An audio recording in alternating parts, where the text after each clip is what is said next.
हमारे आने से पहले ही एक समय हमारा न सिर्फ हमारा बचा है, आप सबका, हम सबका बचा है। क्योंकि कई बार ऐसा होता है, हम लोग कभी किसी सभा में जाते हैं तो वहाँ लोगों को इकट्ठा करने में काफ़ी समय लग जाता है। और रूपचंद जी, जिनका ये मकान है, मैं उनका धन्यवाद देना चाहता हूँ। उन्होंने हमारे को ये मौका प्रदान करा अपने घेर में, अपने आंगन में ये जगह देकर, जहाँ हम ये जनसभा कर पाए। और बगेरे वाला से उपस्थित सभी जो यहाँ की जनसंख्या है, जो लोग हैं, जो साथी हैं, और खास कर से यहाँ से मेरी टीम के आसिफ भाई यहाँ खड़े हैं, मैं उनको देख पा रहा हूँ, उनका भी धन्यवाद। आप सबने मिलकर ये आयोजन करा है, हमको ये मौका प्रदान करा है। और निश्चित तौर पर आज जो हम ये बातचीत करेंगे, जब ये बातचीत हमारी पूरी होगी, हम किसी न किसी एक निष्कर्ष पर पहुंच के इस बात को पूरी करेंगे। और जो बदलाव की एक बयार जो दिल्ली की राजनीति से चली है, उस बयार को हम उत्तराखंड में भी नाप पाएंगे कि उत्तराखंड के जो यहाँ की फिजाएं हैं, उनमें ये हवा क्या बदलाव ला सकती है। तो सभी साथी यहाँ पर जो खड़े हैं, मैं यहाँ देख पा रहा हूँ पीछे परिवार की महिलाएं कुछ अगर हैं, तो अगर संभव हो तो वो लोग भी इस सभा में शामिल हो जाएं, या चाहे पीछे की तरफ बैठ जाएं अगर यहाँ पर्दा प्रथा है। तो मैं चाहता हूँ, क्योंकि आधी आबादी इस देश की नहीं, पूरे विश्व की लगभग आधी आबादी महिलाओं की है। हम चाहते हैं कि जब हम संवाद के लिए आए हैं, जब यहाँ बातचीत के लिए आए हैं, तो महिलाओं का भी उसमें प्रतिभाग होना चाहिए, उसमें शामिल होना चाहिए महिलाओं को भी। मैं एक बार फिर से सबसे गुजारिश करूंगा कि जहां तक मेरी आवाज जा रही है, और जिस भी घर में महिलाएं हैं, खास तौर पे महिलाएं जरूर हमारे साथ में इस मीटिंग में शामिल हो। हम आपकी भी बात करने आए हैं, हम वो सब बात करेंगे जिससे आपके जो मुद्दे हैं, जो आपकी बातें हैं, जो आज तक कोई नहीं सुनता, हम वो सब बातें करेंगे। मैं इसलिए चाहता हूँ आप सब लोग जहाँ पर भी जो व्यवस्था अगर कमी है तो बता दीजिएगा। हम लोग कुछ छोटे बच्चे कुर्सियों पर बैठे हुए हैं, छोटे बच्चे खड़े हो सकते हैं, छोटे बच्चों में बहुत ताकत होती है, छोटे बच्चों में एनर्जी भी है। मैं देख पा रहा हूँ पीछे उन्होंने अरविंद जी के फोटोग्राफ्स, स्टिकर्स अपने स्वेटर पे लगा रखे हैं। ठीक है, आगे बढ़ते हैं। तो आप सभी का फिर से एक बार स्वागत इस जनसभा के लिए। और जैसा कि हम सभी जानते हैं, बघेले वाला जो है वो यूं तो काशीपुर विधानसभा के अंतर्गत आता है, लेकिन काशीपुर हो या जिला उधम सिंह नगर हो, हम सब के सब उत्तराखंड के निवासी हैं। जो हमारे प्रांत का नाम, हमारे राज्य का नाम उत्तराखंड है। और जैसे सभी जानते हैं कि उत्तराखंड एक आंदोलन के बाद बन पाया जाने वाला एक राज्य है। तो सबसे पहले इस आंदोलन के लिए, इस उत्तराखंड राज्य के गठन के लिए जिन लोगों ने अपने प्राणों की आहुति दी, जो शहीद हुए, हम सबसे पहले उत्तराखंड राज्य आंदोलन के शहीदों को नमन करेंगे। उस नमन के लिए मैं नारा लगाऊंगा, उत्तराखंड राज्य आंदोलन के शहीद। आप मेरा साथ देकर कहेंगे, अमर रहें। ठीक है, ठीक है। उत्तराखंड राज्य आंदोलन के शहीद अमर रहे, उत्तराखंड राज्य आंदोलन के शहीद अमर रहे, उत्तराखंड राज्य आंदोलन के शहीद अमर रहे। धन्यवाद। जैसा कि आप सभी जानते होंगे कि उत्तराखंड राज्य का जन्म एक राज्य के रूप में एक महान आंदोलन से हुआ। एक ऐसा आंदोलन जिसमें पहाड़ से लेकर मैदान तक हर व्यक्ति की मजबूत भागीदारी रही। युवा, किसान, मजदूर, व्यापारी, राज्य से बाहर देश विदेश में रहने वाले प्रवासी उत्तराखंडी, हर किसी ने राज्य आंदोलन की लड़ाई में योगदान दिया। जिसके बाद 9 नवंबर सन 2000 को तो ऐतिहासिक दिन आया जब यह एक अलग राज्य उत्तराखंड के रूप में बन पाया, और हम सब उन आंदोलन के साथियों का वो सपना साकार हुआ जिसके लिए हम ये आंदोलन चला रहे हैं। उत्तराखंड राज्य के निर्माण को लगभग 20 साल हो चुके हैं। और 20 साल कम नहीं होते। लेकिन आज भी उत्तराखंड के अंदर बुरा हाल है। आज स्थिति यह है कि राज्य के बच्चे बिना टीचरों वाले बदहाल स्कूलों में अपना भविष्य बर्बाद करने को मजबूर हैं। राज्य के युवा पूरी पढ़ाई करने के बाद रोजगार की तलाश में दर दर भटकने को मजबूर हैं। बीमार व्यक्ति सुविधाएं और संसाधनों के अभाव में अस्पताल पहुंचने से पहले ही रास्ते में ही दम तोड़ देते हैं, उसके लिए मजबूर हैं। और गर्भवती महिलाएं सड़क पर ही प्रसव के लिए मजबूर हैं। कोई गर्भवती महिला यदि अस्पताल पहुंच भी जाती है तो इलाज के अभाव में जच्चा और बच्चा दोनों ही मौत को प्राप्त होते हैं, मौत के घाट उतरते हैं। उत्तराखंड में ऐसी बातें ये आम बातें हो गई। इन 20 सालों में हमने हर पार्टी को मौका दिया कि नहीं दिया? इन 20 सालों में हमने हर पार्टी को मौका दिया। कभी हमने भाजपा की सरकार बनवाई और कभी हमने कांग्रेस की सरकार बनवाई। आज यहाँ भाजपा की सरकार है। किसकी सरकार है? भाजपा की सरकार है। दोनों पार्टियों को समय समय पर मौका दिया पर कुछ नहीं बदला। ये बात सही है कि गलत है? जी, दोनों पार्टियों को मौका देने के बाद भी कुछ नहीं बदला। अब कुछ दिन पहले आम आदमी पार्टी ने यह ऐलान किया है कि हम उत्तराखंड में चुनाव लड़ेंगे और हम लोग आम आदमी पार्टी से आए हैं, वही पार्टी जो झाड़ू वाली पार्टी भी कहलाती है। केजरीवाल जी ने हमको भेजा है आपसे बात करने के लिए। आपने आज तक देखा होगा, लोग नेता आते हैं आपके बीच में, आपके क्षेत्र में कुछ भाषण देते हैं और अपने मन की बात करके चले जाते हैं, आपसे कोई नहीं पूछता। हम यहाँ जो आए हैं, हम ये 2 वे कम्युनिकेशन करेंगे, आपस में संवाद करेंगे। आपस का संवाद कैसा होगा कि मैं कुछ सवाल पूछूंगा जो आपसे संबंधित होंगे और आप अपनी समस्याओं के हिसाब से अपने जवाब देंगे। इस बात में, संवाद में शामिल होने के लिए सब लोग तैयार हैं? ठीक है, आप सब लोग समय निकाल कर आए हैं, इसके लिए बहुत बहुत धन्यवाद। अब हम आपस में बातचीत चालू करेंगे। अच्छा, ये बताइए कि आप में से कितने लोगों ने, ये मेरा पहला सवाल है, आप में से कितने लोगों ने केजरीवाल जी का नाम सुना है? हाथ खड़ा करके बताइए। सबने सुना है? बड़ा जागरूक, बड़ा समझदार लोगों का गांव है ये, सब लोग अपडेटेड है। वेरी गुड, बहुत बढ़िया बात। जी जी जी। तो आप में से कितने लोगों ने आम आदमी पार्टी के बारे में सुना है? हाथ खड़ा करके बताइए। तो कुछ लोगों ने नहीं सुना है, जिन्होंने नहीं सुना है हाथ सुन लीजिएगा। ठीक है, कोई नहीं, ये तो यही तो जागरूकता बढ़ाने आए हैं हम आप लोगों के बीच। आप में से ये बताइए कि किस किस के बच्चे सरकारी स्कूल में पढ़ते हैं? हाथ खड़ा करो यार। किसी के बच्चे सरकारी स्कूल में पढ़ते हैं यहाँ पर? जिसके पढ़ते हैं जरा काउंट करेंगे, मैं वॉलंटियर्स प्लीज काउंट करके बताइए कितने लोग हैं जिनके बच्चे सरकारी स्कूलों में पढ़ते हैं। हाथ खड़े करके बताइएगा। 10, 11, ठीक है, 10, 11 लोगों के बच्चे जो हैं सरकारी स्कूलों में यहाँ से पढ़ते हैं। तो मैं पूछना चाहता हूँ, कृपया ध्यान दीजिए प्लीज इधर। मैं आपसे ही बात करने, आपकी ही बात होगी सारी, मेरी कोई बात नहीं होगी। जब तक मैं नहीं करूंगा, जब तक आप लोगों की पूरी बात नहीं हो जाएगी। तो मैं जानना चाहता हूँ कि उन सरकारी स्कूलों की पढ़ाई कैसी है?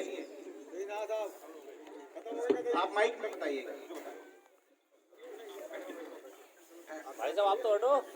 ऐसा साहब, जो 1-2 बच्चे खाने दाने में लगे थे, ध्यान देखते हैं साहब कि हमें रोटी कब मिलेगी, हमें चावल कब मिलेंगे। दूसरी बार मार से झोले भरे चावल और ले जाते हैं, और तेल नमक सब ले जाते हैं। बच्चों को तो नमक भरी और हल्दी के चावल मिला है साहब। पढ़ाई कैसी है? पढ़ाई कैसी है? और पढ़ाई तो कतई 0 नंबर है, 0 नंबर, कतई 0 नंबर है पढ़ाई बीजेपी की सरकार में। और कोई बता पाएगा जिसके बच्चे सरकारी स्कूल में हैं? अभी और पीछे साथी यहाँ पर थे जिनके बच्चे सरकारी। हाँ, इधर इधर इधर इधर बताइए, ये वाले भाई साहब बताइए कैसी है सरकारी स्कूलों की पढ़ाई, बताइए बताइए बताइए। कोई नहीं वो बताएंगे, वो भाई साहब। अरे हम बोल रहे हैं। ठीक है, बिल्कुल बताइए। अरे क्या है, सरकारी स्कूल में ना तो राशन ढंग से मिल लिया बच्चों को, ना खाना पीना मिल लिया, क्या पढ़ाएंगे हम बच्चों को अपने? पढ़ाई ऐसी कि टीचरों को देखते हैं, बच्चों से पूछते हैं यहाँ क्या है, यहाँ का पता नहीं, तो बताएंगे क्या इनसे? जैसे कह रहा हूँ मेरी लड़की है, ये लड़का, ये सब पढ़ाने भेज रहा हूँ, इसे यही ना पता भी 100 तक गिनती कितनी है। ठीक है, कोई सुरेश जी कोई है? सुरेश जी बता रहे हो, सब लोग कह रहे हैं सुरेश जी से पूछो। पढ़ाई के बारे में पूछ रहे हो आप? हाँ जी, सरकारी स्कूल में पढ़ाई कैसी है? स्कूल की जी बिल्कुल जीरो है, बिल्कुल जीरो है, कुछ नहीं है पढ़ाई। अगर 5वीं का बच्चा है ना, 5वीं क्लास में पढ़ लिया है, तो उसको गिनती 10 तक याद है, सही वाली। और यूट्यूब तो दबा दब चल रहा है, काम दिनों सुबह से शाम तक मोबाइल ही चल रहा है, और कुर्सी तो है नीचे, मगर पैर जो है वो उनके मेज के ऊपर है। चलिए 10 बार मैं अगर स्कूल भी जाऊंगा ना, तो जब भी देखूंगा चलिए ठीक है, ओके।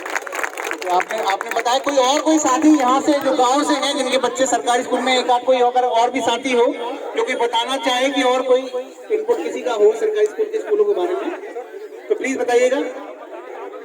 ठीक है, हम आगे चलते हैं, इस संवाद को आगे बढ़ाते हैं, कृपया ध्यान दीजिएगा। कोई ठीक ठाक स्कूल यहाँ से कितनी दूर है जहाँ पढ़ाई अच्छी होती हो? कौन बता पाएगा गाँव से? कोई ठीक ठाक स्कूल यहाँ से कितनी दूर है? बड़ी मुश्किल से जूनियर स्कूल है, और प्राइमरी स्कूल में हरिओम है क्या?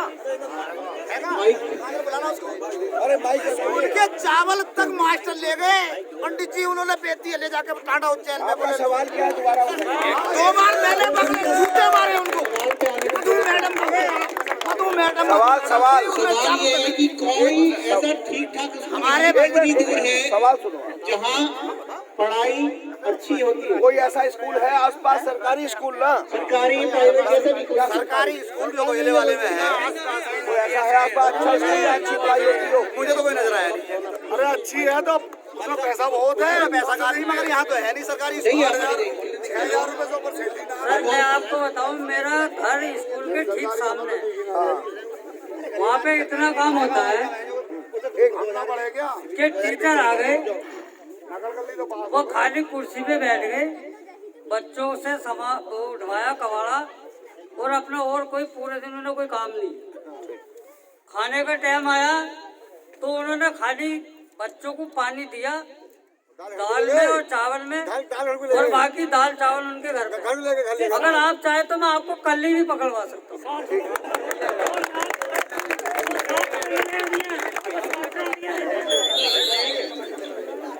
तो यानी कि आपके हिसाब से आसपास भी कोई स्कूल नहीं है जहाँ ऐसा सरकारी स्कूल? मैं आपसे विनती करता हूँ एक बार ऐसे मैं आप सब ग्रामवासियों से एक निवेदन करना चाह रहा हूँ, विकास भाई, मैं आप सबसे एक निवेदन करना चाह रहा हूँ, अगर आप कोई बात सुन रहे हैं, देखिए मैं आप लोगों से एक निवेदन करना चाह रहा हूँ, इसमें बहुत सारे सवाल जवाब हैं, आप इनको ऐसा मत सोचिए ये केजरीवाल जी ने इससे थोड़ा शांति भी बनाएंगे।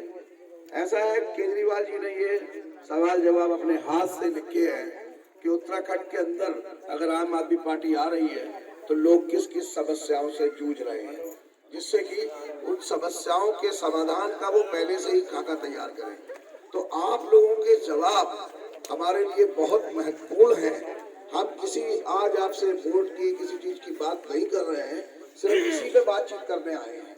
तो थोड़ा सा शांति बनाकर अगर हम एक एक जवाब, अगर आप 10 लोग देना चाहते हैं एक सवाल का, हम 10 के 10 लोगों से जवाब लेंगे, चाहे रात के 10 बज जाए। तो एक बार शांति से आगे के सवाल सुनिए। आप बेटा सामने बता नहीं पाया कि यहाँ से आसपास भी कोई ऐसा सरकारी या प्राइवेट स्कूल है जहाँ पढ़ाई अच्छी होती है? प्राइवेट स्कूल है क्या? पढ़ाई बता दे। इससे सही है, इससे सही है। प्राइमरी से ये तो साहब झोले में चावल ले जाना और ले जाना थैली में पनीर के मार के दाल, इससे सही है। मैं आगे सामने था मेरा वो तो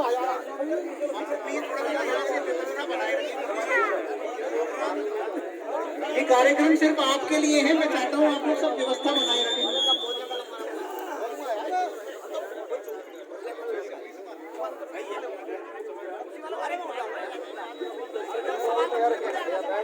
आप लोग अगर शांति से बैठेंगे ना, आपको सवाल भी समझ में आएगा, मुझे आपका जवाब भी समझ में आएगा।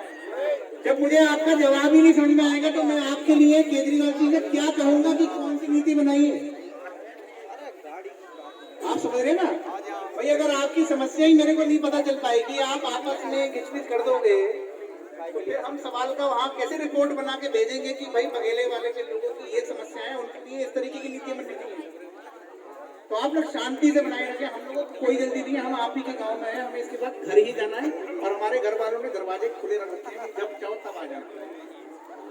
ठीक है?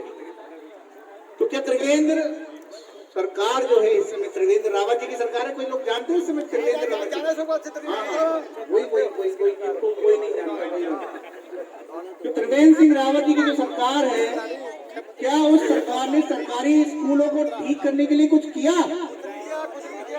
कुछ किसी ने कोई बता पाएगा कुछ किया है क्या नहीं किया? हम कह रहे नहीं किया।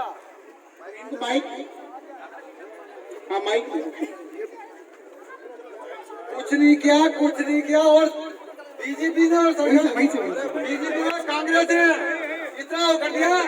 गरीब आदमी 10 बीघा बल्ब लगा के अपनी झोपड़ी में चांद में ना बैठे और 400 रुपए की वो पंखी जो होगा पंखे वाला हमारा ले सके, गाँव तो केबल खिंचवा देंगे और जंगल में तार, जिससे कि किसान कम से कम सरकारी स्कूल को मेरा एक मिनट बैठ जाइए आप। मैं समझ गया आपकी बात। बीजेपी और कांग्रेस गरीब मैं आपको फिर मौका मिलेगा बोलने के लिए।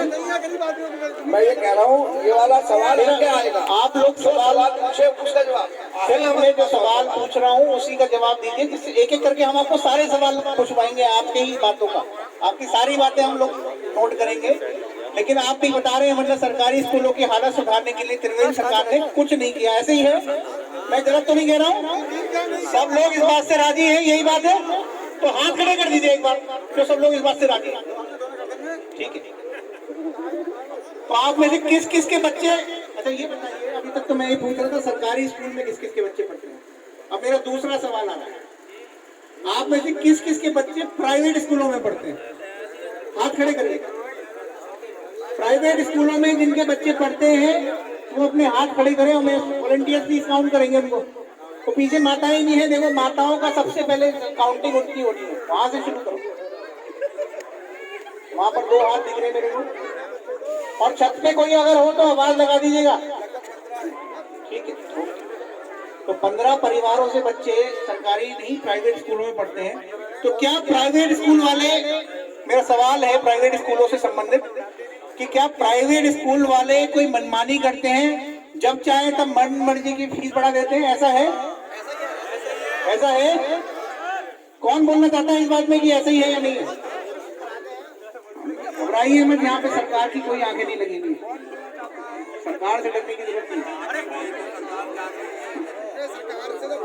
आप लोग सब मानते हैं प्राइवेट स्कूल के लोग मनमानी करते हैं, जब चाहे फीस बढ़ा देते हैं? ये है सवाल हमारा। नहीं, फीस प्राइवेट स्कूल हाँ बढ़ाते हैं फीस, मन मर्जी से फीस बढ़ जाती है, ऐसा आपको लगता है प्राइवेट स्कूलों में भी?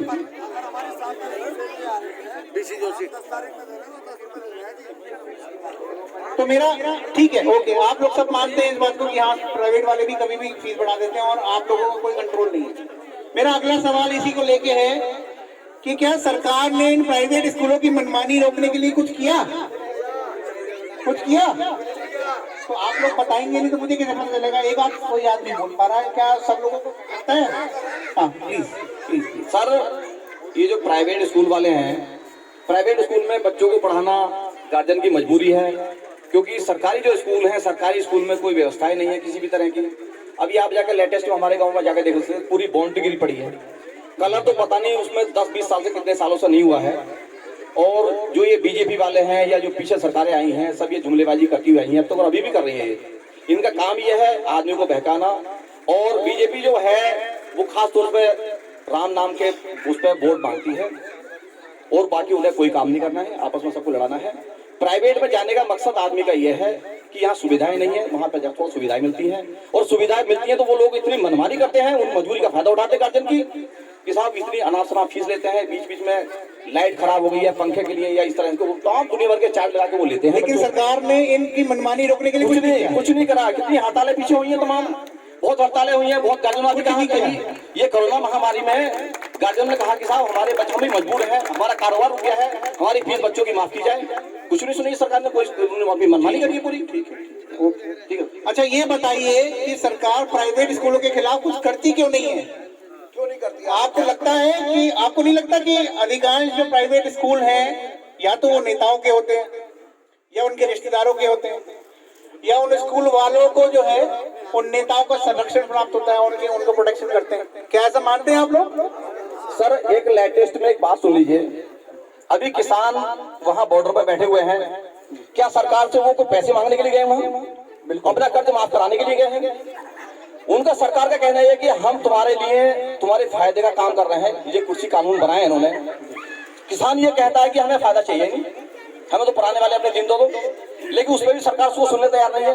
टीवी मैं भी देखता हूँ, जो जनता बैठी सारे टीवी देखती होंगी, अखबार सभी लोग सब लमसम पढ़ते हैं। मोदी जी का या अमित शाह जी का कोई स्टेटमेंट इसमें बिल्कुल नहीं है। मैं वैसे कोई सरकार कहीं कोई सुननी है, बिल्कुल इन्होंने कुछ नहीं सुनना है। मेरा सवाल ये था, लाल किले पे झंडा फहरवा दिया, इनके अपने आदमी थे वो, उनकी अमित शाह के साथ उनकी फोटो है। बिल्कुल सही बात।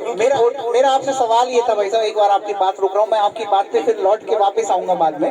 मेरा आपसे सवाल और भी भाइयों से सब ये सवाल है कि क्या आपको लगता है कि इन प्राइवेट स्कूलों को या तो नेताजी खुद चलाते हैं या नेताजी के रिश्तेदार चलाते हैं या जो चलाते हैं वो नेताजी के संरक्षण प्राप्त करते हैं? 100%। ठीक है, ओके। जितने नेता इन्वॉल्व, बड़े बड़े गाँवों में सब नेता ही इन्वॉल्व होते हैं और ये अपनी मनमानी इसलिए करते हैं। Okay, thank you. अच्छा ये हमने अभी तक स्कूल की बात जैसे हम कर रहे थे, अभी हम थोड़ा सा अपना मुद्दा थोड़ा सा चेंज करते हैं। अभी शिक्षा को हम काफी हद तक कवर कर चुके हैं और आपकी काफी हद तक हमारी टीम तो ये सब काम जो आपके बीच में से ही रह के काम कर रही है वो नोट कर चुकी होगी। अब मेरा अगला सवाल आता है, आप में से कौन कौन सरकारी अस्पताल में इलाज करने जाते हैं? हाथ खड़ा करें। सरकारी अस्पताल से सुनिएगा। वो भाई साहब कुछ कह रहे हैं। अरे मरवाने के लिए आगे मतलब सरकारी 10,000 मांगे इस ढूंढे के होने के सरकारी अस्पताल। हाँ जी, 100 पे पेपर मिल की जाएगी वो। मतलब आप सरकारी अस्पताल में लेके गए? मैडम जो कह रही एसीओ में रखूंगी, वो करूंगी और यो करूंगी, 90,000 का खर्चा आना। कहाँ से करता? सरकारी अस्पताल में। सरकारी अस्पताल में तब जाके मैंने 20,000 में अपना पिंड कटाया। तो और कोई जो अपने कभी बीमार होते हो, घर में कभी कोई परेशानी आती हो तो सरकारी अस्पताल इलाज के लिए जाते हैं? कोई ऐसा कोई साथी कोई है यहाँ पर गांव से? कोई सरकारी अस्पताल जाता ही नहीं? लॉकडाउन में तो लौट के ना आया। अच्छा ये बताइए, अच्छा ठीक है, मैं समझ गया, आपकी बात समझ रहा हूँ, मैं आऊंगा आपके पास। आप प्लीज बैठिए इधर। अगर आप बैठेंगे देखिए है कुर्सी की लड़ाई यहाँ शुरू हो गई है, कुर्सी गिर जाएगी एक ठीक है, प्लीज बैठिएगा एक बार। मैं आपसे पूछ रहा था, आप में से बता तो दिया आपने भाई मरवाएंगे क्या जाके, मैं समझ गया कि सरकारी अस्पतालों की स्थिति बहुत बुरी है। तो मेरा ये मैं आपकी बात कर रहा हूँ। यहाँ के सरकारी अस्पताल के क्या हालत है? अच्छा ये कोई बता पाएगा? सरकारी अस्पताल आसपास जो भी कोई है उसके क्या हालत है? आपके गांव में कोई हो प्राथमिक अस्पताल या कोई यहाँ पे हेल्थ सेंटर हो, प्राइमरी हेल्थ सेंटर हो, कोई सामुदायिक केंद्र हो? उसकी हालत बहुत खराब है।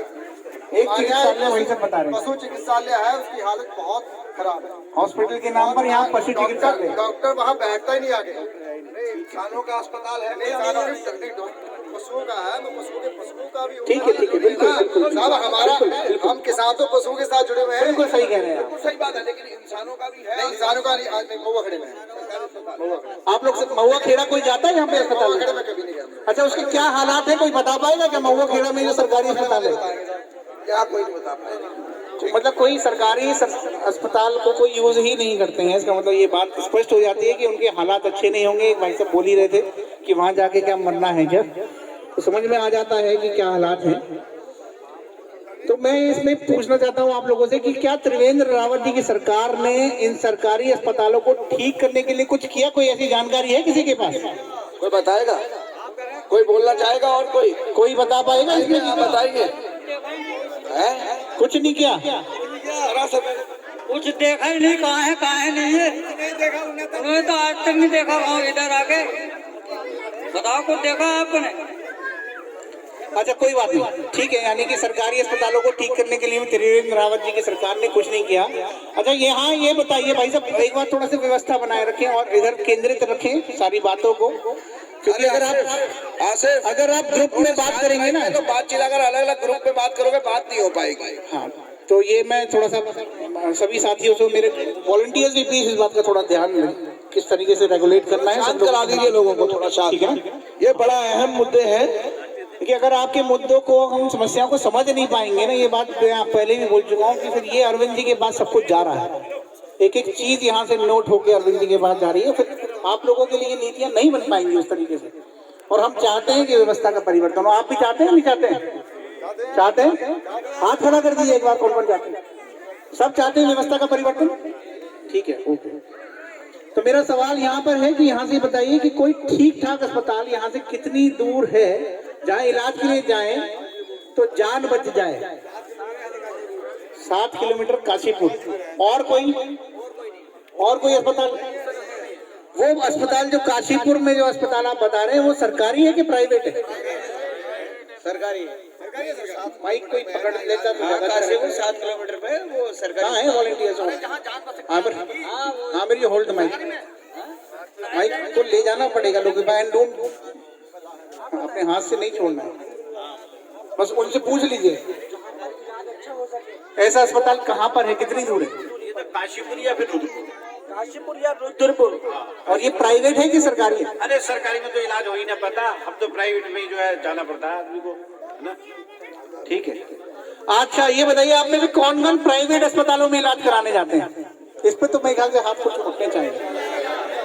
प्राइवेट अस्पतालों में लगभग सभी लोग कभी कभी बीमार पड़ते हैं तो वो प्राइवेट अस्पतालों में जाते हैं। ठीक है, ओके, ये बात क्लियर हो गई कि सरकारी अस्पताल में कोई नहीं जाता, लगभग सभी प्राइवेट अस्पतालों में जाते हैं। तो क्या आप मानते हैं कि प्राइवेट अस्पतालों ने लूट मचा रखी है? आपको ऐसा लगता है कि प्राइवेट अस्पतालों ने लूट मचा रखी है? प्राइवेट, हमारा चाचा का लड़का वो है, 4 दिन हुए खत्म, 5 दिन हुए को, उसको यहाँ लेके गए वहाँ पर अस्पताल में प्राइवेट में, उन्होंने मना कर दिया कि कह रहे कि इसको ये कर दिया, और उसको 50,000 रुपए भी ले लिए प्राइवेट वालों ने। मतलब आपको लगता है कि लूट मचाते हैं? लूट, बिल्कुल लूट मच रही है यहाँ पर। सरकारी में आप ले जाओ कि वहाँ इलाज नहीं है, कोई भी इलाज नहीं है सरकारी में। यहाँ पर हम सारे यहाँ प्राइवेट में ही जाते हैं, जितने भी लोग हैं प्राइवेट में ही जाते हैं। वो तो अपनी लूट मचा रखी है। लूट मचा रखी है। ठीक है, और कोई इस बारे में बताना चाहेगा प्राइवेट अस्पतालों ने लूट मचा रखी है या नहीं मचा रखी है? कोई और साथी? क्या सरकार ने प्राइवेट अस्पतालों की मनमर्जी की लूट को रोकने के लिए कुछ किया? मतलब कुछ ही लोग बता पा रहे हैं, शायद सब लोग संतुष्ट हैं क्या? कुछ नहीं कर रहे, कोई प्राइवेट में कुछ नहीं कर रहे, सब अपनी मर्जी कर रहे हैं। एक बार सर मैं गवर्नमेंट हॉस्पिटल में गया, मेरी बैक में प्रॉब्लम थी, मैं वहाँ गया तो वहाँ जाके मेरा इलाज कराया। मैं डॉक्टर साहब का नाम नहीं लेना चाहूँगा माइक पे। उन्होंने बिल क्या बोलते हैं, दवाइयों के सारे नाम लिख दिए, लेकिन वो सारी दवाई मुझे बाहर के मेडिकल से मिली सर। तो गवर्नमेंट हॉस्पिटल का क्या फायदा है? वहाँ जाकर के मेरा इलाज हुआ, सारी दवाइयाँ मैंने बाहर से खरीदी। वो गवर्नमेंट हॉस्पिटल है, सरकार ने वहाँ पे इतनी बड़ी सुविधा, इतने अच्छे डॉक्टर सारे वेल क्वालिफाइड वहाँ बैठा रखे हैं, उस चीज का क्या फायदा है सर? जब वहाँ पे कोई भी व्यक्ति वहाँ जा रहा है उसके बाद सारी दवाइयाँ बाहर से लिख रहे हैं, तो क्यों जाएगा कोई भी व्यक्ति? वो सब प्राइवेट में जाएंगे। प्राइवेट वाले मनमानी प्राइवेट वाले अपनी मनमानी करते हैं, तुमसे 100 कहेंगे तो आपको 100 देने ही पड़ेंगे। और सरकार ने वो लूट के लिए कुछ करा उसको रोकने के लिए? कुछ नहीं करा है सर। ये जो आप इतना बड़ा आपने आज आयोजन करा है सर, ये छोटी छोटी जो चीजें हैं, ट्रांसपोर्ट से रिलेटेड, शिक्षा से रिलेटेड, चिकित्सा से रिलेटेड, सर हमारे मोदी जी कहते हैं कि एक अटल आयुष्मान भारत की हम यहाँ से शुरुआत कर रहे हैं। अगर ये छोटी छोटी सी जो बातें हैं, जो इतने अच्छे अच्छे आपने पॉइंट यहाँ पे सबके सामने यहाँ पे पेश किए हैं, इन सब चीजों पर अगर फोकस करा जाए तो एक अटल आयुष्मान भारत की शुरुआत अपने आप हो जाएगी सर, कोई जरूरत ही नहीं किसी चीज करने की। ठीक है। अम्मा कुछ कहना चाह रही है? हाँ, अम्मा कुछ बोल रही थी। सवाल पूछो, सवाल दोबारा पूछो। हाँ, कुछ सरकारी अस्पतालों की या प्राइवेट क्या कहना अस्पतालों चाहती है? कुछ कहना चाहती है? की अस्पतालों के बारे में आप सरकारी दवाई लेने जाते हैं नहीं सरकारी में, हाँ तो मिलती है। तो मोटे पे वो दुकान है उनके हाँ अस्पताल को वो चले आओ दवा तो पैसे लेते हैं ना, मेडिकल वाले मेडिकल है, नहीं मिलती आपको दवा। फ्री में मिल जाती है तो जो उनसे बढ़िया दवा वो डॉक्टर तो देते हैं। मेडिकल वाले मेडिकल से लेनी पड़ती है। और मैं भी कहूँगा हाँ सरकारी अस्पताल में मैं भी गया। कोई बात कोई बात। मैं सरकारी अस्पताल में पिछले साल में दवाई खाई थोड़ी सी खांसी वाली, तो वहाँ मैं गया तो उन्होंने साहब मुझे पर्चा बनवाया और पर्चा बनवाने के बाद मैं डॉक्टर को गया। डॉक्टर साहब ने साहब वो दवाई लिख के दी, तो उसमें उन्होंने उन्होंने 2 रुपए की गोली मुझे दी। मैं तो ये कहूँगा सीधी बात, और 300 रुपए की मुझे लिख दी बाहर से। तो मैंने साहब फिर मैं जो गया वहाँ मैं हट के डॉक्टर दौड़े गया। मैं डॉक्टर साहब एक बात बताओ, जब जो सरकारी चीज है और तुम मतलब हम 300 रुपए की दिहाड़ी छोड़ के आ रहे हैं और तुमने 300 रुपए की दवाई बाहर को लिख दी, तो हमें क्या फायदा हुआ? बोले भाई हम क्या करें, सरकार नहीं दे रही, सरकार से कहो। तो हमने कहा सरकार से कहा हम मोदी के द्वारा वहाँ जाऊँगे, दिल्ली में जाऊँगा, कहाँ जाऊँ? डॉक्टर का नाम अब क्या था? नाम तो मेरी याद ना है, कितने डॉक्टर हैं वहाँ, तो मगर जिससे मैंने इलाज कराया मैंने बार बार उनसे ये देखो मेरी बात सुनो। अब सुनो, मैं बोलना नहीं चाह रहा, लेकिन बोलता ही मैं बहुत हूँ। हाँ तो शॉर्टकट में मेरा मतलब यही है भाई, ये बात बताओ तुम्हारी सरकार है और तुम हम 300 रुपए की दिहाड़ी छोड़ के जा रहे हैं और तुम सरकार ये करी कि उनसे दे क्या नाम सरकारी अस्पताल से दवाई फ्री मिलेगी। यार फ्री किस बात की है जब तुम हमसे पैसे वहाँ से बाहर से दिलवा रहे हो? क्या मतलब है इस बात का की सरकार है तुम्हारी? बताओ। तो हम तो मजदूर आदमी है, 300 की दिहाड़ी छोड़ी और तुमने 2 रुपए की गोली लिख के वो दे दी वहाँ से, वो लौंडिये बांटे हुआ यार मोड़े पे। और तो 300 रुपये हमने डॉक्टर साहब तो यार हम तो 300 रुपये दुबा दिए, तुम्हारे थोड़े आने का फायदा क्या हुआ हमें? 300 की मजदूरी छोड़ी, 300 उन्होंने ले ली, 600 तो हमारे दिए गए और तुमने 2 रुपए की गोली दे दी, तो भांग के बाढ़ेगा ऐसी सरकार। बिल्कुल, आप सब लोगों की आपकी भावनाएं स्पष्ट हैं कि प्राइवेट अस्पतालों की लूट के लिए सरकार ने कुछ नहीं किया और इसीलिए आप लोग सब इतने शुभ हैं, इतने गुस्से में हैं। अच्छा, मैं ये पूछना चाहता हूँ, ये सब कुछ नहीं किया, ये बात तो हम सब लोग तय कर चुके हैं आपस में बात करने के लिए, पर जरा ये सोचिए कि क्यों नहीं किया, क्यों नहीं किया सरकार ने ऐसा कुछ? आपको कोई जवाब पता है इसका? मैं बताता हूँ इसमें सवाल कर रहा हूँ। इसलिए ही नहीं करा जैसे स्कूल नेताओं के, उनके रिश्तेदारों के, या जिनके स्कूल उनको नेताओं ने संरक्षण दे रखा है। ऐसे अस्पताल जो प्राइवेट अस्पताल है वो भी किसके हैं? या तो नेताओं के या नेताओं के रिश्तेदारों के, या फिर क्या है, उन अस्पताल वाले मालिक जो हैं उन नेताओं को संरक्षण, नेता जो उनको संरक्षण देते हैं, उनको प्रोटेक्शन देते हैं। यही बात है। आप कुछ हो जाए परेशानी तो क्या होगा? नेताजी खड़े हो जाएंगे, अस्पताल की बात मानी जाएगी, आपकी बात नहीं मानी जाएगी। ऐसे ही है ना? ठीक है। अच्छा, ये बताइए, हम थोड़ा सा अब मुद्दे से थोड़ा आप दूसरे मुद्दे पर जा रहे हैं कि आपके गांव में कितने लोग रोजगार के चलते गांव छोड़कर चले गए हैं, इन्होंने गांव से पलायन कर लिया है? कि बता पाएगा कितने लोग ऐसे हैं कि जो रोजगार के लिए? कोई और बताए? साहब जैना जूता फैक्ट्री थी, जैना जूता फैक्ट्री मोदी जी ने बंद करा दी कतई। हम तो काम छोड़ के चले जाएंगे क्योंकि हमने बेटी की शादी करी, हमसे कर्जे कहाँ जाएंगे? अपनी हवेली बेच के देंगे, जिससे कर्जा नहीं लिया। मोदी जी ने कतई फैक्ट्री बंद करा दी, हम तो कतई बेकार हो गए।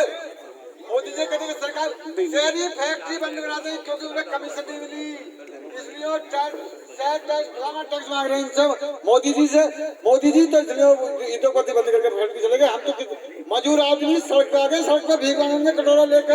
ठीक है, ठीक है, आपकी बात समझ में आ गई है। और भाई साहब थोड़ा सा बैठ जाइए, हम इसी की तरफ वो कुर्सी खाली है, वहाँ पे आराम से बैठे, मैं वहाँ तक माइक भेजूंगा जब आप हाथ खड़ा करेंगे। मैं ये जानना चाहता हूँ, यह तो भाई साहब ने अपनी वेदना बताई, मैं और भी ऐसे कौन से युवा हैं अभी पढ़ाई जिनकी पूरी हो रही होगी, जो भी यहाँ भी पढ़ रहे हैं, उसके बाद उनको यहाँ रोजगार नहीं मिला, फिर गाँव छोड़ के जाना पड़ा? कोई ऐसा कोई बता पाएगा किसी के परिवार से ऐसे युवा लोग हैं जिनको बाहर जाना पड़ा? यहाँ से गाँव से ये बताएंगे आप बताएंगे? बहुत बच्चे हैं ऐसे। बताएंगे नहीं तो पता नहीं चलेगा। इस गांव के हर परिवार से एक न एक ऐसा युवा जरूर मिलेगा जो सर मतलब अपना घर परिवार छोड़ के बाहर नौकरी कर रहा है, बाहर मजदूरी कर रहा है। कहाँ जाके मजदूरी है नौकरी? सर दिल्ली नोएडा। अच्छा, सब लोग दिल्ली नोएडा मुंबई वगैरह ऐसे सब जगह जाते हैं सर। यहाँ पे इतना बड़ा इंडस्ट्रियल एरिया हमारे उत्तराखंड में लगा हुआ है, रुद्रपुर और सर ये अपना यहाँ मोवाखेड़ा। तो यहाँ सर कोई भी अगर यहाँ का युवा इंटरव्यू के लिए जाता है तो वो कहते हैं कि ये तो लड़का लोकल का है, ये यहाँ नौकरी नहीं कर पाएगा, ये यहाँ पे जॉब नहीं कर पाएगा, ये अपनी मनमानी करेगा। वो वेल क्वालिफाइड होने के साथ साथ अच्छा अपनी योग्यता के अनुसार सर वो नहीं कर पाता है, इसीलिए सर मजबूरन उसे बाहर जाना पड़ता है, बाहर जाके नौकरी करनी पड़ती है। तो आपको कोई लगता है ऐसा कि एक और सर छोटी सी चीज, हमारी इस त्रिवेंद्र सरकार ने कोई भी अभी तक की कोई ऐसी वैकेंसी, कोई भी एक तरीके का सर ऐसा कोई भी मतलब रोजगार पेश नहीं किया है कि युवा अपनी योग्यता के अनुसार उसे पाए और अपने जीवन में मतलब कुछ कर पाए। तो मतलब आप ये कहना चाहते हैं कि त्रिवेंद्र सरकार ने रोजगार के लिए कुछ नहीं किया है? ऐसे नहीं किया सर। गवर्नमेंट इस बात से सब लोग वाकिफ हैं, यही है सब लोग मेरे पास हाथ खड़े करके एक बार दोनों हाथ खड़े कर दे तो ज्यादा अच्छे दूर तक मुझे पता चल जाएगा। आप लोग सब आराम है सर, पीछे सारे युवा खड़े हैं सर मेरे साथ के, ये सारे युवा ही खड़े हैं सर। अच्छा जो हो सकते हैं जो युवा है एक बार वो वाले दोनों हाथ खड़े कर दें, युवा वाले, ये युवा लोग हैं, मतलब आप लोग भी तो युवा हैं। अरे ठीक है, उधर वो युवा वो वाले नहीं है छत्ता, वो छत्ता ये सर सब बेरोजगार है, 3-3 4-4 साल इन्हें ग्रेजुएट हुए गए हैं सर, लेकिन अभी तक कुछ वैकेंसी नहीं है, कुछ है ही नहीं, तो ये क्या करें? तो त्रिवेंद्र सरकार ने रोजगार के लिए कुछ नहीं किया, ये बात तय हो गई? बिल्कुल सर। ठीक है। अच्छा ये बताइए कि यहाँ 24 घंटे बिजली आती है या पावर कट लगते हैं? 24 घंटे बिजली, एक हाथ, जिसको भी सवाल का जवाब देना होता है हाथ खड़ा करना। यहाँ 24 घंटे बिजली आती है या पावर कट लगते हैं? इधर माइक नहीं आती, पावर कट लगते हैं, रात में लगा 3-4 घंटे। अच्छा पावर कट लगते हैं, इधर भी भाई साहब भी बता रहे हैं। 24 घंटे बिजली आती है या पावर कट लगते हैं? नहीं 24 घंटे नहीं आती है, कट के आती है। अच्छा 2-3 घंटे कट जाते हैं। अच्छा कितने घंटे के कट लग जाते हैं पूरे 24 घंटे में? आधा मतलब दिन में आती है रात में नहीं आती, ऐसे करके या कभी भी आ जाएगी कभी भी चली जाएगी? अच्छा मतलब कट जरूर लगते हैं। अच्छा बिजली तो नहीं आती, बिजली के बिल सबके आते हैं? अच्छा जिसके बिजली के बिल आते हैं हाथ खड़ा करके बताइए। एक हाथ खड़ा करना है, और मैं दूसरा हाथ दोबारा से खड़ा करवाऊंगा। जिनके यहाँ बिजली के बिल तो आते हैं लेकिन बिजली नहीं आती 24 घंटे, वो दोनों हाथ खड़े कर दें। अच्छा ठीक है। तो किस को ऐसा लगता है कि वो जो बिजली के बिल आते हैं, बिजली भले ही कम आए लेकिन बिजली के बिल ज्यादा आते हैं, किस को लगता है? देखो ये बड़ा अहम सवाल है, इसी के ऊपर सारी आगे चीजें बननी है। आप बहुत ध्यान से सुनिए कि बिजली तो कम आती है लेकिन बिजली के बिल पूरे आते हैं, बिल ज्यादा आते हैं। ऐसे लोग जो है हाथ खड़ा कर दीजिए, काउंटिंग कीजिए। मुझे लगता है काउंट करने की जरूरत नहीं, सभी के साथ ही है। ये सभी के साथ है लगभग। तो मुझे लगता है लगभग 101 हाथ तो हो जाएंगे यहाँ पर। हाँ ठीक है भाई, 100 है ज्यादा है, गांव वाले इसकी गवाही देंगे भाई 100 है ज्यादा है? ज्यादा है, ठीक है ओके। तो मतलब बिजली के बिल ज्यादा आते हैं, बिजली कम आती है, ये अजीब पता नहीं क्या कर रखा है त्रिवेंद्र जी ने। आपको नहीं लगता कि यहाँ जो बिल ज्यादा आते हैं वो बिजली भी क्या पता ज्यादा इस्तेमाल करते हैं, ऐसा है क्या कुछ? अच्छा कितने बिल आते हैं? लगभग महीने का कितना बिल आ जाता है? आप लोग बिजली ज्यादा इस्तेमाल करते हैं इसलिए ज्यादा बिजली आती है या? गरीब आदमी कहाँ एसी और कहाँ कूलर और कहाँ फ्रिज मिल गया है? 18,000 2000 का था, नाम का कूलर है, ना फ्रिज है, ना एसी है, एक खाली 400 का पंखा चलाना है, एक बल्ब चलाना है, उसमें भी 1800 1900 और एक महीना ना होगा ना बिल जमा तो उसमें भी रेवंटी लगा के भेजा 3 वर्ष आवाज बीजेपी वाले कमल के फूल वाले ये 2-2 हजार का बिल आपका क्या 1 साल का आता, 6 महीने का आता है? हर महीने भैया 2-2 महीने 1 साल का कर रहे हो आप हर महीने। ये वाले भाई साहब जरा ये भाई साहब कुछ कहना चाहते हैं। जब बिजली निजाइल पकड़ लेते हैं, जब बिजली निजाइल पकड़ लेते हैं क्या होता है, किसी सरकार की जरूरत नहीं पड़ती, उनको और फायदा होता है। यही सरकार से तनख्वाह लेता है 40-50 हजार हमारे से ले लेता है, 4-5 की पकड़ी उसके तो मजे आके ये हो रहा है उत्तराखंड में, ये चल रहा है उत्तराखंड में। देखो ये देखा तुमने, ये चल रहा है उत्तराखंड में। अच्छा, हमारे उत्तराखंड के पानी से पूरे देश में बिजली बन के बिकती है, पर हमें ही 24 घंटे बिजली नहीं मिलती। और क्या मिलती है? बस बिजली के बिल मिलते हैं। ऐसे ही है ना?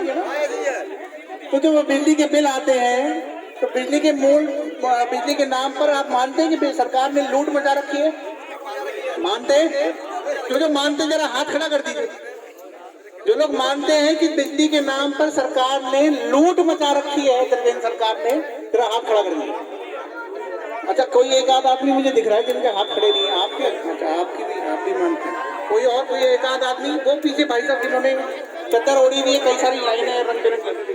अच्छा हाँ, आप भी मानते हैं। वो बराबर वाले चौधरी साहब, वो जो मूंछों वाले हैं। अच्छा, आप भी मानते हैं। कोई एक आध आदमी रह गया हो तो बता देना, उनसे अलग से पूछ लूंगा। ठीक है। चलिए, बिजली के बारे में कुछ बोलना चाहते हैं? अच्छा, मैं आपसे, मेरे को ना थोड़ा सा ये बात करने में गर्दन बहुत ज्यादा घुमानी पड़ रही है, और वैसे ही मैं थोड़े से बाल सफेद हैं, तो मैं चाहता हूँ आप लोग थोड़ा सामने की तरफ आ जाएं, जिससे हम आमने सामने बात करें। इधर साइड से जो खड़े हैं सब लोग इधर आ जाइए,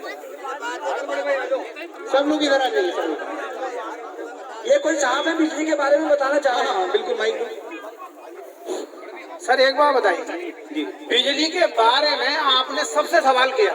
हाँ, क्या बिजली कम आती है और बिजली का बिल ज्यादा आता है?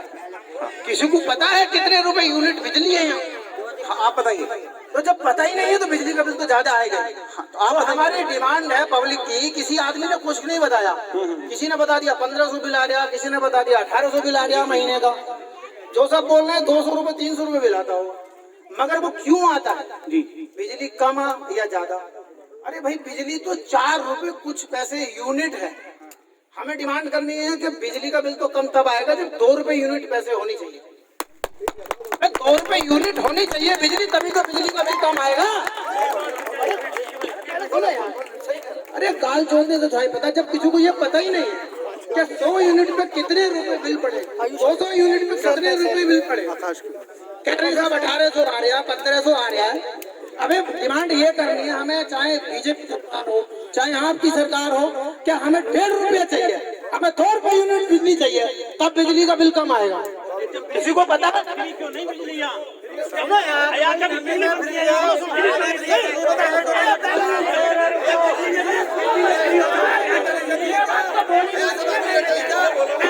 तो आपने कहा कि बिजली के बिल बहुत ज्यादा आते हैं, बहुत 24 घंटे बिजली नहीं आती, बिजली के बिल ही आते हैं।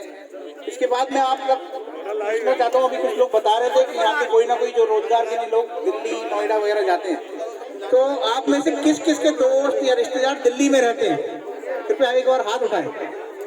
जिनके रिश्तेदार या कोई दोस्त या कोई जानने वाले दिल्ली में रहते हो वो हाथ उठा लेंगे। ये भाई सब जो है, आपके दिल्ली में रहते हैं रिश्तेदार? छोटे भाई आपके दिल्ली में रहते हैं? उन लोगों से आपकी बात होती है? छोटा भाई है मेरा, नोएडा। उनसे आपकी बात होती है? हाँ, बात होती है। दिल्ली रहते हैं नोएडा रहते हैं? नोएडा। नहीं, दिल्ली को किसके यहाँ से रहते हैं? दिल्ली में किसके यहाँ से लोग रहते हैं?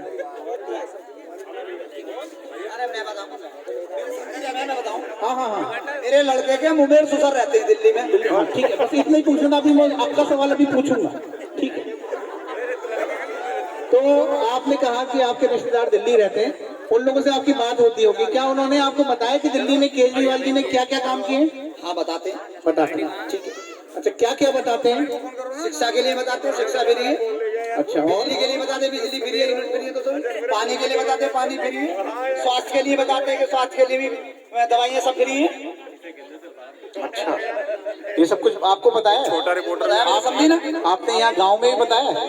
मैंने गांव में सभी लोग बहुत लोगों से बताया। मैंने कहा भैया दिल्ली में तो बहुत कुछ मिल लिया, हमारे यहाँ कुछ ना मिल लिया। मैंने कहा यहाँ तो बेवकूफी रह गए हम तो। अच्छा, तो मैं और बता देता हूँ एक बार फिर से। भाई साहब ने तो बता ही दिया जो आपके समधी ने बताया, मैं फिर भी एक बार फिर से आप सबके सामने बता देता हूँ कि दिल्ली में दिल्ली की सरकार दिल्ली के लोगों के लिए क्या कर रही है। दिल्ली के स्कूल, जब से आम आदमी पार्टी की सरकार बनी, वहां पर झाड़ू वाली अरविंद केजरीवाल जी की जो सरकार बनी, तब से दिल्ली के स्कूल अस्पताल अच्छे हो गए।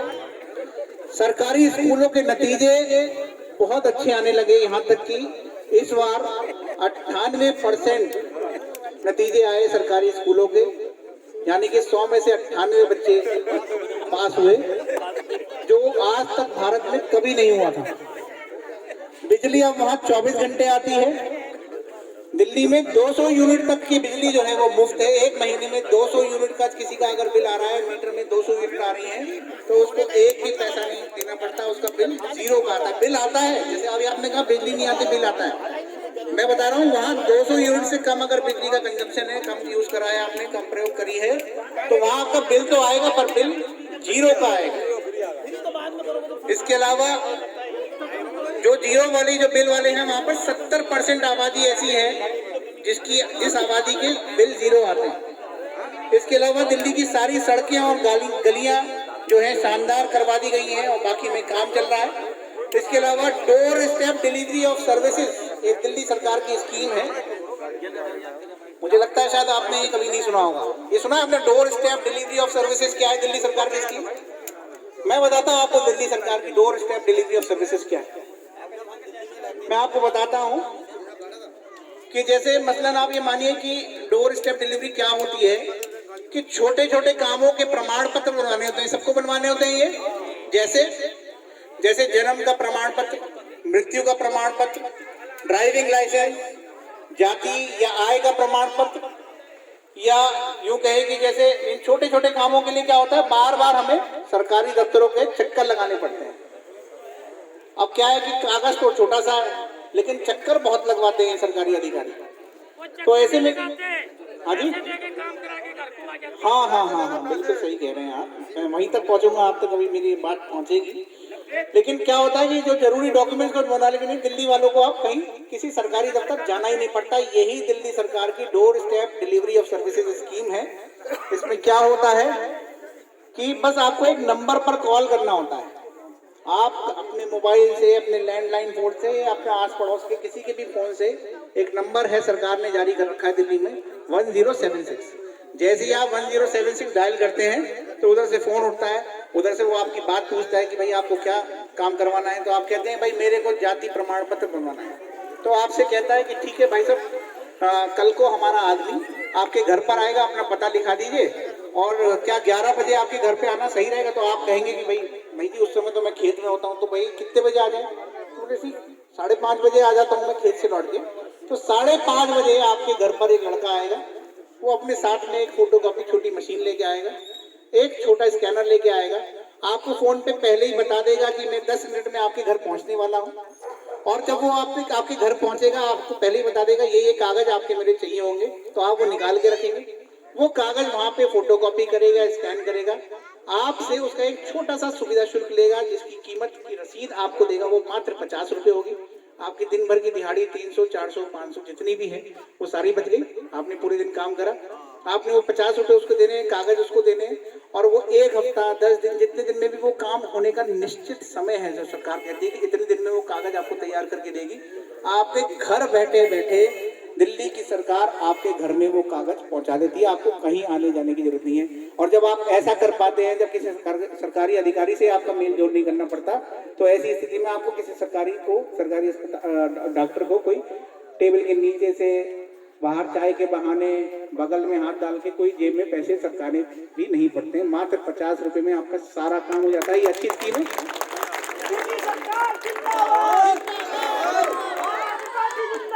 जिंदाबाद जिंदाबाद जिंदाबाद जिंदाबाद। चीमा साहब एक गल कहते ही जो पहली बार विधायक बन से पहले बार चीमा साहब 19 साल हो गए जी, कह रहे रत्ती टोकरी में नहीं जाएगा, तुम्हारा कागज सारे रतीब में ना कोई नाली करे जो रोड उसका बाप भी नहीं रोक सकता पीडब्ल्यू का रोड। आप लोग एक मिनट, सब लोगों से मेरी एक गुजारिश है, देखो अपने गांव का प्रोग्राम है, ये लोग बाहर से अपने गांव में आए हुए हैं, आपसे एक रिक्वेस्ट है भाई, अभी मैं देख रहा हूँ जगह जगह बात कर रहे हैं आप लोग बहुत आपस में, और एक बार बोलने का अगर नंबर आता है अभी अपने मन में बोल रहे हैं यही बात, बिल्कुल गुट के यही बात बोल रहे हैं अंदर। ठीक है, आप लोगों ने हमारे को बहुत देर से सुन रहे हैं, तो थोड़ा सा मैं आपको एक वीडियो दिखाना चाहता हूँ। आपसे बहुत सारी बातें हुई है और मैं फिर से आपसे हाथ जोड़ के विनती करता हूँ जो इधर खड़े हैं, आप सामने चले जाइए, मैं वीडियो चालू करने वाला, आपको सामने से दिखाई देगा, आराम से उधर आ जाएगा। सब लोग सामने आकर देखें, बहुत जरूरी है ये वीडियो, शांति से देखें। Light off, Aakash light off, light Aakash को करने दो। ठीक है, ओके, आप सब लोग अभी लाइट मैंने बंद करा दी जिससे आप लोग आराम से देख सके हमको भी। और इस लाइट को अभी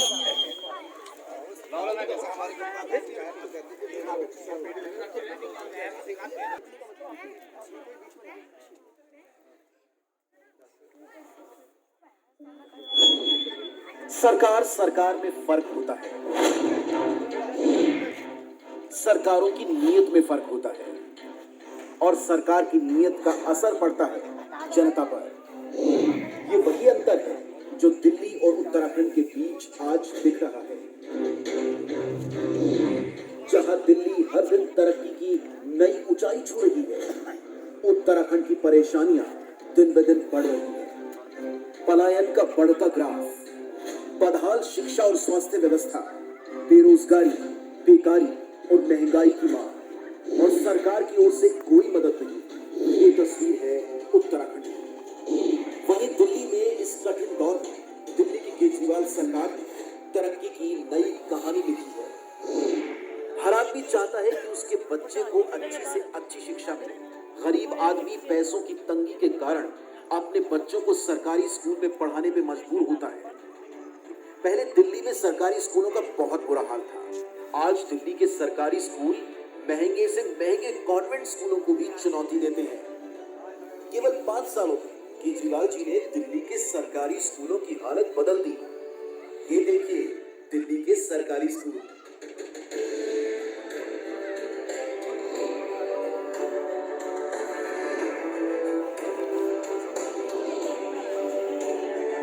और ये देखिए उत्तराखंड के सरकारी स्कूल।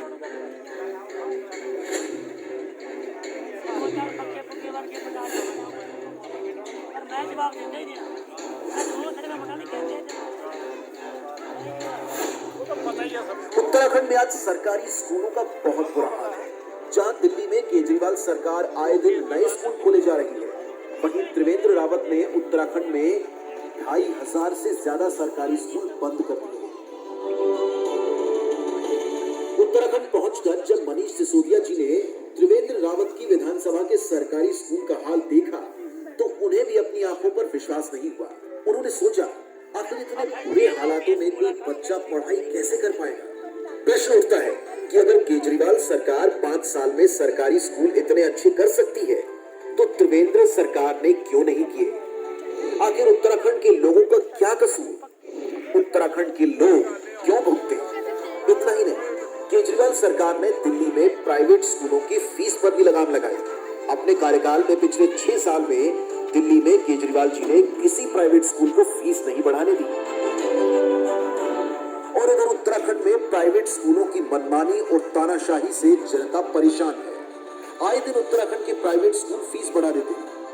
इन्हें रोकने वाला कोई नहीं है। कौन रोकेगा इन्हें। आधे स्कूल तो नेताओं के हैं और बाकी स्कूल नेताओं के संरक्षण में है। अगर केजरीवाल सरकार 5 सालों में प्राइवेट स्कूलों पर लगाम लगा सकती है तो त्रिवेंद्र सरकार ने क्यों नहीं किया। उत्तराखंड के लोगों का क्या कसूर है, उत्तराखंड के लोग क्यों भुगते। पहले दिल्ली में सरकारी अस्पतालों की हालत बहुत खराब थी। दवाइयां मिलती नहीं थी, टेस्ट होते नहीं थे, डॉक्टर आते नहीं थे।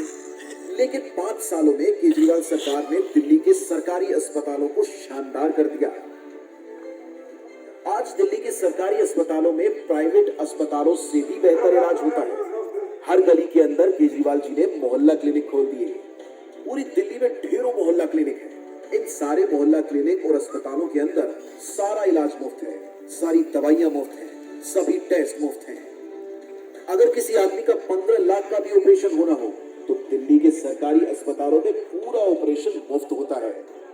इधर उत्तराखंड में सरकारी अस्पताल और डिस्पेंसरीज का बुरा हाल है। छोटे से छोटे इलाज के लिए मीलों का सफर करना पड़ता है।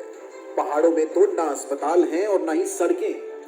लोगों को मजबूरन डंडी कंडी या डोलियों के सहारे बीमार को अस्पताल ले जाना पड़ता है। सरकार की इसी विफलता के कारण हर रोज न जाने कितनी ही जानें चली जाती है। अगर केजरीवाल सरकार ने 5 सालों में सरकारी अस्पतालों को इतना शानदार कर दिया, अगर दिल्ली की जनता को अस्पतालों में बढ़िया और फ्री में इलाज मिलता है, तो त्रिवेंद्र जी ने क्यों नहीं किया? उत्तराखंड के लोगों का क्या कसूर है? उत्तराखंड के लोग क्यों भुगते हैं? आज दिल्ली में 24 घंटे बिजली आती है, कोई पावर कट नहीं लगता। दिल्ली में पहले ऐसा नहीं होता था। आज से 6 साल पहले दिल्ली में 7-7, 8-8 घंटे के पावर कट लगते थे। कई घंटों तक बिजली नहीं आती थी। लेकिन 5 सालों में केजरीवाल जी ने पावर कट खत्म कर दिए। आज दिल्ली में इन्वर्टर और जनरेटर की बिक्री बंद हो गई है। लोग इन्वर्टर और जनरेटर भूल गए हैं। आज दिल्ली में 24 घंटे बिजली आती है, कोई पावर कट नहीं होता। जबकि दिल्ली बिजली खरीदने वाला राज्य है, न कि बिजली बनाने वाला। उत्तराखंड तो खुद बिजली पैदा करता है, इसके बावजूद आए दिन यहाँ बिजली जाती है। रोज कई घंटों के पावर कट होते हैं। अगर 5 साल में केजरीवाल जी दिल्ली में 24 घंटे बिजली कर सकते हैं और पावर कट खत्म कर सकते हैं, तो त्रिवेंद्र जी ने क्यों नहीं किया? आखिर उत्तराखंड के लोगों का क्या कसूर है? उत्तराखंड के लोग क्यों भुगते हैं? आज दिल्ली में लोगों को फ्री में बिजली मिल रही है। 200 यूनिट इस्तेमाल करने वाले लोगों की बिजली फ्री है। दिल्ली की लगभग 70% आबादी 200 यूनिट से कम बिजली इस्तेमाल करती है। इसका मतलब दिल्ली की 70% आबादी की बिजली फ्री है। 24 घंटे बिजली, नो पावर कट और फ्री बिजली, 0 बिल आते हैं जनता के। कभी सुना है? एक तरह से दुनिया के 8वें अजूबे की तरह है। और उत्तराखंड के अंदर बिजली नहीं आती, केवल बिल आते हैं और बहुत ज्यादा बिल आते हैं। अगर 5 साल में केजरीवाल जी दिल्ली में बिजली फ्री कर सकते हैं, तो त्रिवेंद्र जी ने क्यों नहीं किया? उत्तराखंड के लोग क्यों भुगते हैं? आखिर उत्तराखंड के लोगों का क्या कसूर है? आज अगर दिल्ली में आपको किसी भी सरकारी विभाग में कोई भी काम करवाना है, मान लीजिए जाति प्रमाण पत्र बनवाना है, राशन कार्ड बनवाना है या ड्राइविंग लाइसेंस बनवाना है, किसी भी तरह का कोई भी काम करवाना है, तो अब आपको दिल्ली में सरकारी दफ्तर जाने की जरूरत नहीं है, लाइनों में लगने की जरूरत नहीं है, आपको किसी दलाल को पैसे देने की भी जरूरत नहीं है, किसी बाबू की जेब गर्म करने की जरूरत नहीं है। सरकार ने एक फोन नंबर दिया है, 1076। इस नंबर पर आप कॉल कीजिए और फोन पर बताइए कि आपको क्या काम है। दिल्ली सरकार का कोई अफसर आपके घर आएगा और आपके घर आकर आपका सारा काम करके जाएगा। आपका राशन कार्ड आपके घर बना कर देकर जाएगा। आपका जाति प्रमाण पत्र आपके घर बना कर देकर जाएगा। वो अपने साथ फोटोस्टेट की मशीन लेकर आएगा, स्कैनर लेकर आएगा। आपको कहीं जाने की जरूरत नहीं है, लाइनों में लगने की जरूरत नहीं है, दफ्तर से छुट्टी लेने की जरूरत नहीं है। वहीं अगर आप उत्तराखंड का हाल देखें, तो लोग पहाड़ों की लंबी चढ़ाई करने के बाद सरकारी दफ्तरों तक पहुंचते हैं और इतनी कठिनाई सहने के बाद भी उनका कोई काम नहीं हो पाता। क्यों दिल्ली की तरह उत्तराखंड में सरकार लोगों के घरों तक नहीं पहुंच पाई? अगर केजरीवाल जी 5 साल में एक करिश्मा कर सकते हैं, तो त्रिवेंद्र जी ने 5 साल में क्या किया? आखिर उत्तराखंड के लोग क्यों भुगते हैं? उत्तराखंड के लोगों का क्या कसूर है? आज उत्तराखंड में आए दिन महिलाओं के साथ गलत काम हो रहे हैं। उत्तराखंड में हमारी बेटी जब कॉलेज के लिए निकलती है तो दिल धक धक करता है, पता नहीं घर वापस सही सलामत लौटेगी या नहीं। आए दिन अखबारों के सारे पन्ने अपराध से भरे रहते हैं। लूटमार, हत्याएं आम हो गई हैं।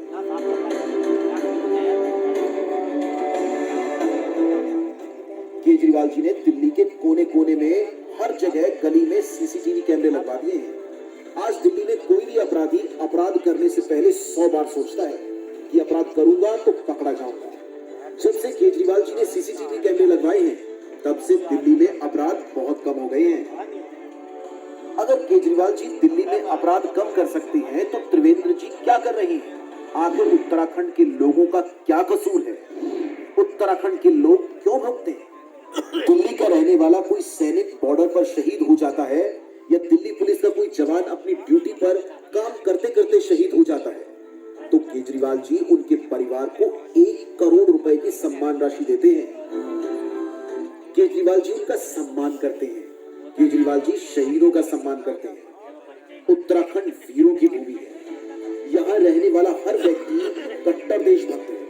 अगर उत्तराखंड का कोई सैनिक बॉर्डर पर शहीद हो जाए या उत्तराखंड का कोई सिपाही अगर अपनी ड्यूटी पर शहीद हो जाए तो क्या उसके परिवार को 1 करोड़ रुपए की सम्मान राशि नहीं दी जानी चाहिए?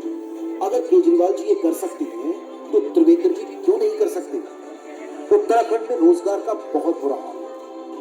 रोजगार ना मिल पाने के कारण लोग अपना घर परिवार सब छोड़ने को मजबूर हो गए। गांव में बूढ़े माँ बाप अपने बच्चों से दूर अकेले रह रहे हैं और बच्चे रोजगार के लिए दूसरे राज्यों में दर दर की ठोकरें खा रहे हैं। दिल्ली में केजरीवाल सरकार अक्सर रोजगार मेला लगाती है जिसमें हजारों युवाओं को नौकरी मिलती है और लाखों पेट पाले जाते हैं।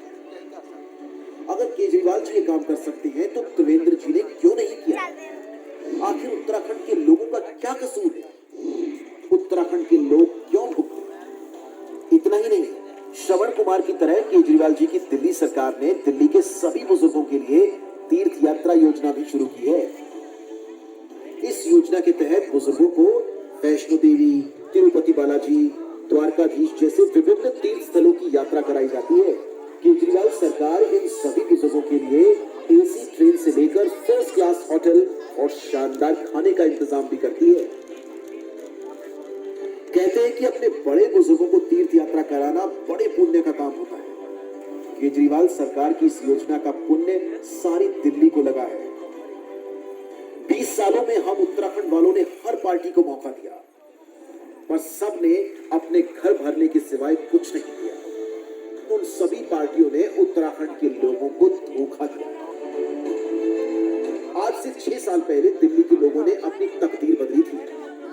दिल्ली के लोगों ने सारी पार्टियों, सारे नेताओं को लात मारकर आम आदमी पार्टी को अपना वोट दिया। एक ईमानदार पार्टी को वोट दिया। एक ऐसी पार्टी को वोट दिया जिसमें कट्टर देशभक्त हैं। एक ईमानदार इंसान को वोट दिया। केजरीवाल जी को जिताया और आज उसका फायदा दिल्ली के लोगों को मिल रहा है। दिल्ली में जो विकास हो रहा है वो अभूतपूर्व है। पूरी दुनिया में उसकी चर्चा है। स्कूल, अस्पताल, बिजली, पानी। अब उत्तराखंड वालों के पास भी मौका है। हम लोग भी अपनी तकदीर बदल सकते हैं। चाबी हमारे हाथ में है। या तो हम अपनी पुरानी पार्टियों के चक्कर में पड़े रहें, लेकिन अगर हमें अपने परिवार का भविष्य बदलना है, अपने देश का भविष्य बदलना है, उत्तराखंड का भविष्य बदलना है, तो केवल और केवल एक ही पार्टी है जो आज उत्तराखंड का भविष्य बदल सकती है। एक ही पार्टी है जो शहीदों के सपनों का उत्तराखंड बना सकती है।